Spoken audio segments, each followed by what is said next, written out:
Pemerintah Indonesia mengapresiasi komitmen Selandia Baru yang sejak 50 tahun terakhir berkontribusi dalam sektor pendidikan negara ASEAN. Dalam forum ASEAN New Zealand Summit di KTT ke-47 ASEAN, Menteri Luar Negeri Sugiono Selasa 28 Oktober menekankan agar kerjasama tersebut bisa diperluas di sektor ekonomi biru dan pertanian.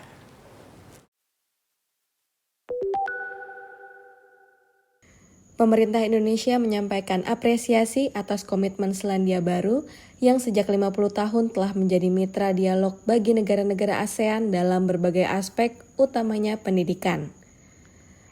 Menteri Luar Negeri Sugiono mewakili Indonesia hadir dalam ASEAN New Zealand Commemorative Summit di KTT ke-47 ASEAN Selasa 28 Oktober. Ia mengatakan Selandia Baru berperan cukup besar dalam memberikan beasiswa, juga pelatihan terhadap para pelajar di kawasan.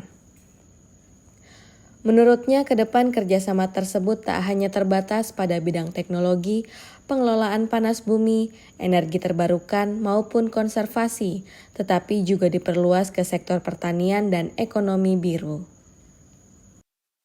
Kita berterima kasih atas hubungan yang demikian baik, kemudian di beberapa bidang. Kemudian kita juga berharap ke depan ada peningkatan kerjasama di bidang sustainable fisheries, ya kan? Kemudian juga peningkatan kapasitas, ya kan? Di berbagai bidang, khususnya pertanian, dan ya kita menyambut gembira lah hubungan yang sudah 50 tahun ini. Dalam forum tersebut, Indonesia turut mendorong percepatan ratifikasi Perjanjian Kawasan Perdagangan Bebas ASEAN Australia Selandia Baru yang menjadi landasan kerjasama Indonesia dan Selandia Baru. Dari Kuala Lumpur, Malaysia, Cahya Sari, Kantor Berita Antara.